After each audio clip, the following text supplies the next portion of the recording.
Use earphones for better experience. Hello friends, तो आप सब कैसे हैं? उम्मीद करता हूँ कि आप सब अच्छे होंगे और आपकी स्टडी भी अच्छी चल रही होगी। तो चलिए क्लास स्टार्ट करने से पहले हम करते हैं पिछले क्लास की रिवीजन। तो हमने पिछले क्लास में पढ़ा था फुल मून नाइट और पूर्णिमा के बारे में। इसमें हमने जाना था इस दिन हमें मून कम्प्लीटली विजिबल होता है। उसके बाद हमने पढ़ा था न्यू मून नाइट और अमावस्या के बारे में। इसमें हमें कोई भी मून नहीं दिखाई देता।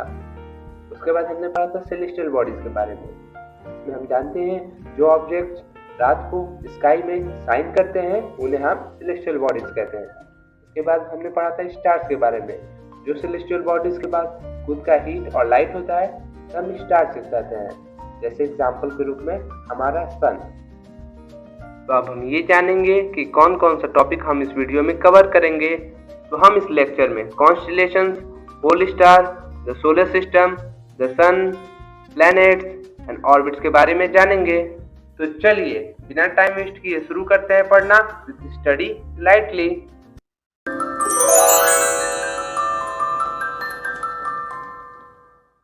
You must have noticed that all objects look smaller when seen from a distance. How small an aeroplane looks when it is flying at a great height. इस पैरा का कहने का मतलब है कोई भी ऑब्जेक्ट जब हम बहुत दूरी से देखते हैं तो हमें बहुत ही स्मॉल दिखाई देता है। एग्जाम्पल के रूप में एरोप्लेन। जब एरोप्लेन स्काई में फ्लाई करता है वहीं हम ग्राउंड पर उसे देखते हैं, ग्राउंड से हम उसे देखते हैं तो वो हमें बहुत ही छोटा दिखाई देता है। इसी तरह स्टार्स भी हमसे बहुत बहुत दूर हैं, इसलिए स्टार्स भी हमें बहुत ही छोटे दिखाई देते हैं। While watching the night sky, you may notice various patterns formed by different groups of stars. These are called constellations. Ursa Major or Big Bear is one such constellation. One of the most easily recognizable constellation is Saptarishi. Saptarishi 7. Rishi says it is a group of 7 stars, figure 1.1, that forms a part of Ursa Major constellation. Ask someone elder in your family or neighborhood to show you more stars, planets and constellations in the sky. चलिए इस para को समझने से पहले हम जान लेते हैं कुछ वर्ड के मीनिंग। जैसे कॉन्स्टेलेशन। कॉन्स्टेलेशन का मतलब होता है तारामंडल यानी तारों का समूह। इस पैरा के कहने का मतलब है जब हम रात को स्काई में देखते हैं हमें बहुत सारे अलग अलग स्टार्स के पैटर्न नोटिस होते हैं जिन्हें हम कॉन्स्टेलेशन कहते हैं। यानी कॉन्स्टेलेशन क्या होता है? Different group of stars in the seen in the night sky is called constellation. जैसे कि उर्सा मेजर और बिग बियर, एक ही नाम है अलग अलग, और ये भी एक तरह का कॉन्स्टेलेशन है। और एक और कॉन्स्टेलेशन है जो कि रात को स्काई में बहुत ही आसानी से दिखता है, वो है सप्तऋषि, जिसे हम सप्त 7 और ऋषि सेजिस भी कहते हैं। यह एक 7 स्टारों का ग्रुप है जो कि उर्सा मेजर कॉन्स्टेलेशन को फॉर्म करता है। और आप इसे अच्छे से देखने के लिए अपने घर में किसी बड़े से या पड़ोस से कह सकते हैं कि वो अपने छत पर जाकर आपको स्टार्स और अलग अलग प्रकार के कॉन्स्टेलेशन दिखाए। चलिए हम एक और सप्तऋषि को हम फिगर 1.1 में देखते हैं। सप्तऋषि और ऋषि सेजिस। आप स्टार्स, हम इसी स्टार्स को सप्तऋषि कहते हैं। आप काउंट कर सकते हैं 1 2 3 4 5 6 7। तो आप इसे देख सकते हैं, इसी को हम सप्तऋषि कहते हैं। कि जो ग्रुप ऑफ स्टार्स हैं यह एक स्ट्रक्चर बना रहे हैं जिसे हम कॉन्स्टेलेशन कहते हैं। और इस कॉन्स्टेलेशन का नाम है उर्सा मेजर, और हम इसे एक और नाम से भी बुलाते हैं और वो नाम है बिग बियर। हम इसे बिग बियर इसलिए बुलाते हैं क्योंकि इसका शेप लगभग एक बियर के समान है। Ancient times people used to determine direction during the night with the help of stars. The North Star indicates the north direction. It is also called the pole star. It always remains in the same position in the sky. We can locate the position of the pole star with the help of Saptarishi. Look at the figure 1.1. You will notice that if an imaginary line is drawn joining the pointer stars and extended further, it will point to the pole star. इस para के कहने का मतलब है पुराने जमाने में जो लोग होते थे वो रात को स्टार्स की मदद से डायरेक्शन देखते थे, जैसे कि नॉर्थ स्टार। इसके हेल्प से हम नॉर्थ डायरेक्शन देख सकते हैं और नॉर्थ स्टार को हम पोल स्टार के भी नाम से जानते हैं। जो पोल स्टार होता है वो स्काई में एक स्पेसिफिक पोजीशन पर ही रहता है। हम इसे सप्तऋषि के हेल्प से देख सकते हैं। जैसे ही हम पॉइंटर स्टार से एक इमेजिनरी लाइन एक्सटेंड करेंगे, आगे बढ़ाएंगे, तो वो हमें पोल स्टार को पॉइंट करते हुए दिखाई देगा, नॉर्थ स्टार। और यह है सप्तऋषि। और ये जो दो स्टार्स हैं इसी को हम पॉइंटर स्टार्स कहते हैं। और आप देख सकते हैं कि हम जब इस पॉइंटर स्टार्स के हेल्प से एक इमेजिनरी लाइन एक्सटेंड करेंगे, आगे की तरफ बढ़ाएंगे, तो ये नॉर्थ स्टार की तरफ पॉइंट करेगा और इससे हमें नॉर्थ स्टार का डायरेक्शन पता चल जाएगा। Celestial bodies do not have their own heat and light. They are lit by the light of the stars. Such bodies are called planets. The word planet comes from the Greek word planetia, which means wonders. The earth on which we live is a planet. It gets all its heat and light from the sun, which is our nearest star. If we look at the earth from the great distance, see the moon, it will appear to be shining just as the moon. यहाँ पर lit का मतलब है चमकीला और vendors का मतलब है रूटलेस यानी बिना रास्ता वाला, जैसे कि बंजारे। इस पैरा का मतलब है जैसे कि कुछ सेलेस्टियल बॉडीज होते हैं जिनके पास खुद का हीट और लाइट नहीं होता, जो कि स्टार्स के लाइट्स से चमकते हैं, वैसे सेलेस्टियल बॉडीज को हम प्लैनेट्स कहते हैं। और जो वर्ड प्लैनेट है वो ग्रीक वर्ड प्लैनेटिया से आया है, जिसका मतलब है वेंडर्स यानी बिना रास्ते वाला, रास्ता लेकिन उसका कोई फिक्स नहीं है। जैसे कि हमारा अर्थ, वो भी एक प्लेनेट है जिस पे हम रहते हैं, और ये जो इसके पास हीट और लाइट है वो स्टार से आया हुआ है, जो कि हमारा पास का ही स्टार है। अगर हम अपने अर्थ को थोड़ी दूरी से देखेंगे, स्पेस से देखेंगे, तो वो मून की तरह शाइन करते हुए दिखेगा, जैसा कि आप इस फिगर में देख सकते हैं। Moon that we see in the sky is a satellite. It is a companion of our Earth and moves around it. Like our Earth, there are 7 other planets that get heat and light from the sun. Some of them have their moons too. इसमें companion का मतलब है साथी।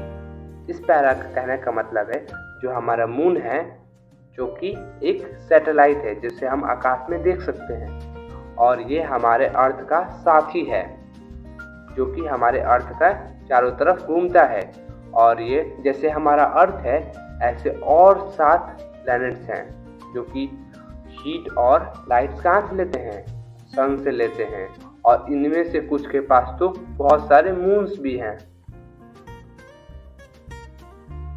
The solar system, चलिए हम इसके बारे में कुछ जानते हैं।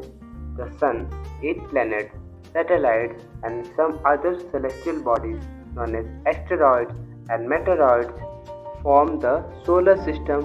We often call it a solar family with the sun as its head. सन है और 8 planets हैं, सैटेलाइट्स हैं और कुछ सेलेस्टियल बॉडीज हैं जैसे कि एस्टेरॉइड्स और मेटेरॉइड्स कर सोलर सिस्टम बनाते हैं, और हम इसे सोलर फैमिली भी कहते हैं। और जो इसका हेड है वो है सन। हेड यानी जैसे कि हमारे घर में कोई प्रमुख होता है जिसकी बात सब लोग मानते हैं, वैसे ही हमारे सोलर फैमिली का हेड है सन। चलिए अब हम जानते हैं कुछ interesting fact. Jupiter, Saturn and Uranus have rings around them. These are belts of small debris. These rings may be seen from the Earth with the help of powerful telescope. यहाँ पर debris का मतलब है टूटे हुए टुकड़े, और telescope का मतलब है दूरबीन, जिसकी मदद से हम दूर की चीज़ों को आसानी से देख सकते हैं।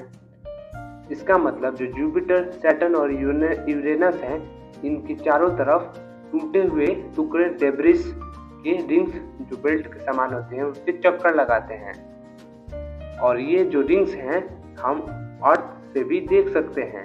इसके मदद से पावरफुल टेलीस्कोप्स के मदद से हम देख सकते हैं सन और इसके अराउंड सारे प्लैनेट्स रिवॉल्व कर रहे हैं और यह अलग अलग दूरी पर हैं।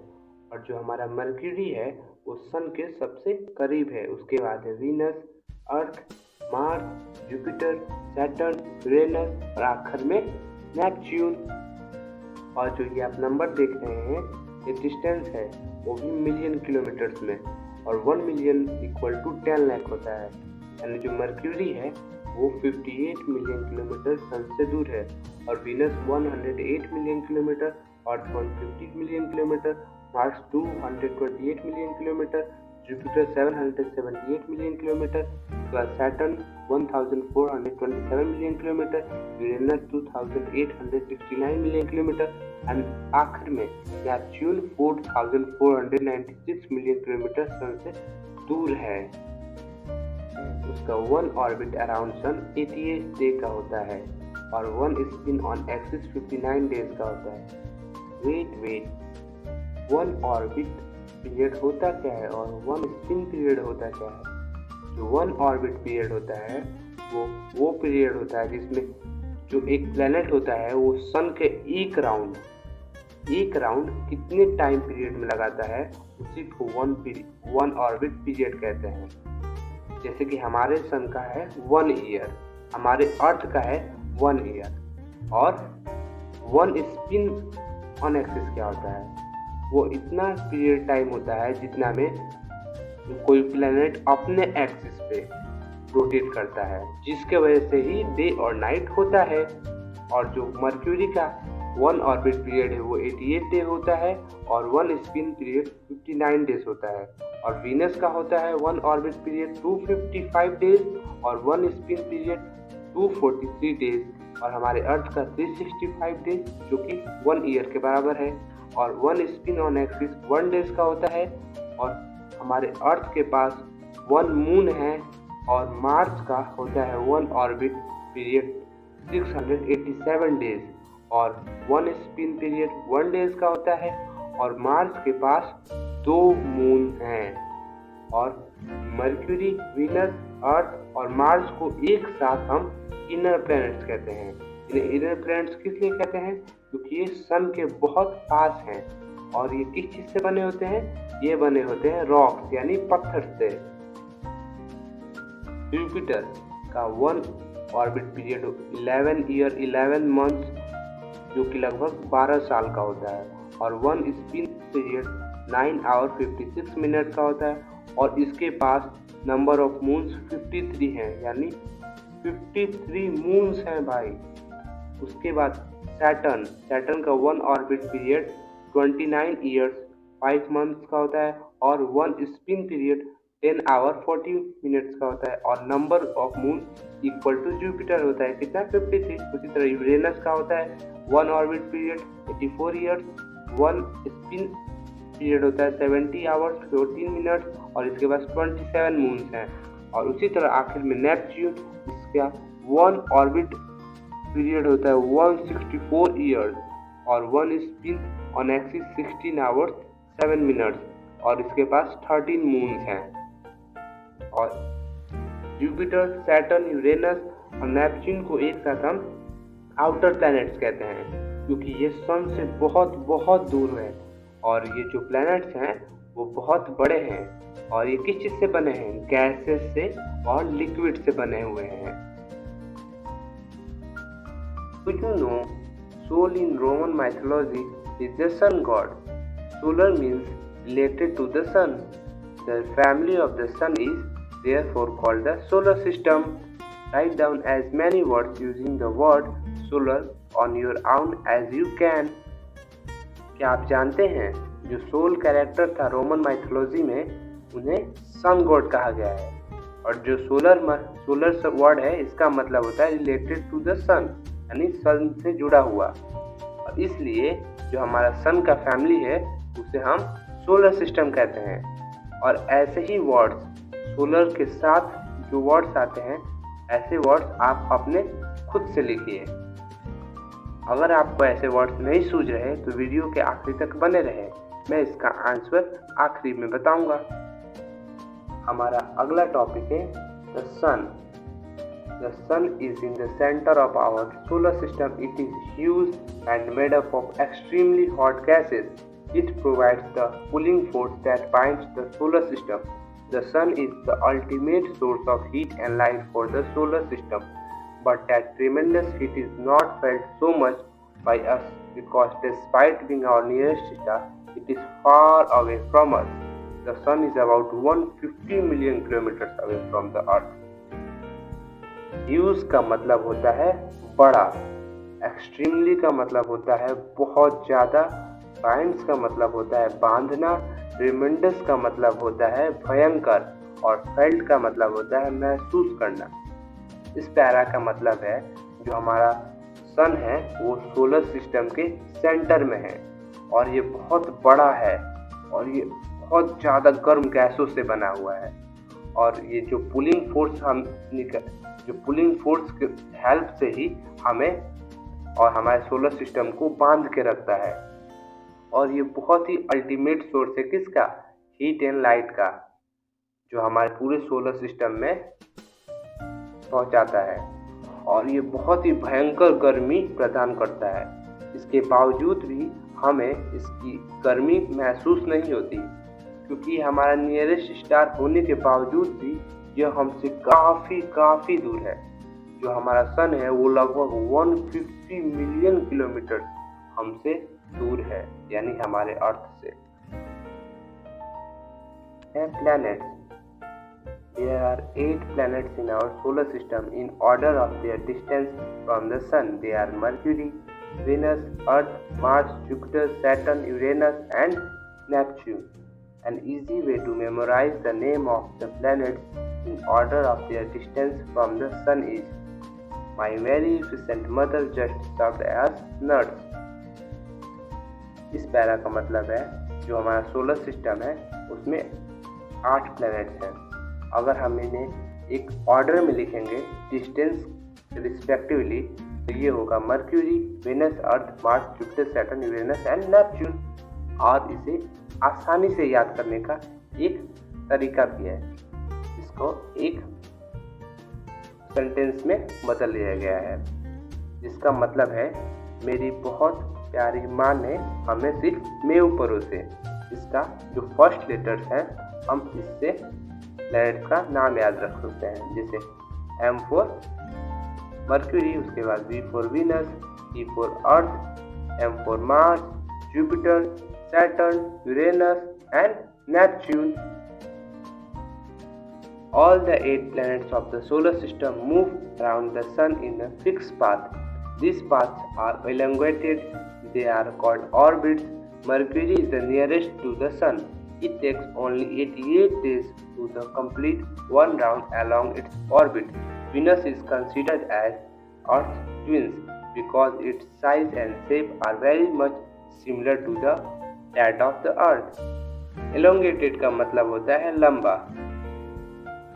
यहाँ पर इसका मतलब है जो सोलर सिस्टम है जिसमें 8 प्लैनेट्स हैं वो सारे सन के एक फिक्स पाथ पर राउंड करते हैं, जो कि ये जो पाथ है बहुत ही लंबा होता है और इस पाथ को हम ऑर्बिट्स कहते हैं। ऑर्बिट्स यानी वो पाथ जो कि सन के अराउंड जिस पर प्लैनेट्स क्या करते हैं, चक्कर लगाते हैं। और वैसे ही जो मरकरी है वो सन के सबसे पास है और मरकरी लगभग 88 डेज लगाता है अपने ऑर्बिट पर सन के अराउंड चक्कर लगाने में। और वीनस को हम अर्थ का जुड़वा कहते हैं क्योंकि लगभग जो वीनस है उसका साइज और शेप अर्थ के ही बराबर होता है। Recently, August 2003, Pluto was also considered a planet. However, in a meeting of the International Astronomical Union, a decision was taken that Pluto, like other celestial objects, 2003 UV 313 discovered in recent past, may be called dwarf planets. Dwarf का मतलब होता है बौना। इस para का मतलब है 2006 से पहले, अगस्त 2006 से पहले प्लूटो को भी हमारे सोलर सिस्टम का प्लैनेट कंसिडर किया जाता था। लेकिन इंटरनेशनल एस्ट्रोनॉमिकल यूनियन में एक मीटिंग हुआ, उसमें यह डिसीजन लिया गया कि जो प्लूटो है आज से उसे हम अदर सेलेस्टियल ऑब्जेक्ट जैसे सीरीज 2003 में डिस्कवर हुआ था उसके साथ हम इसको भी ड्रॉप प्लैनेट के कैटेगरी में पुट कर देंगे, यानी वो अब से हमारे वो प्लैनेट का हिस्सा हमारे सोलर सिस्टम का हिस्सा नहीं है। तो जैसा कि हमने वादा किया था, हम इस क्वेश्चन का थोड़ा सा हिंट आपको दे देते हैं। जैसा कि वर्ड था सोलर सिस्टम, वैसे ही हमें कुछ और वर्ड्स लिखना है अपने से, जैसे कि solar eclipse, solar cell, solar energy.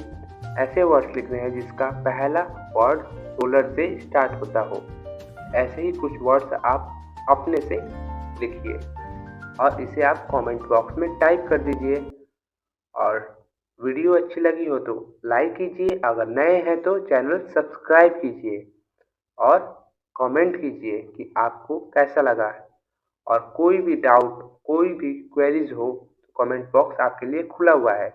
और इस वीडियो को जितना हो सके उतना शेयर कीजिए ताकि ज़रूरतमंद स्टूडेंट्स के पास ये वीडियो पहुंच सके। तो चलिए, thank you for watching, bye bye.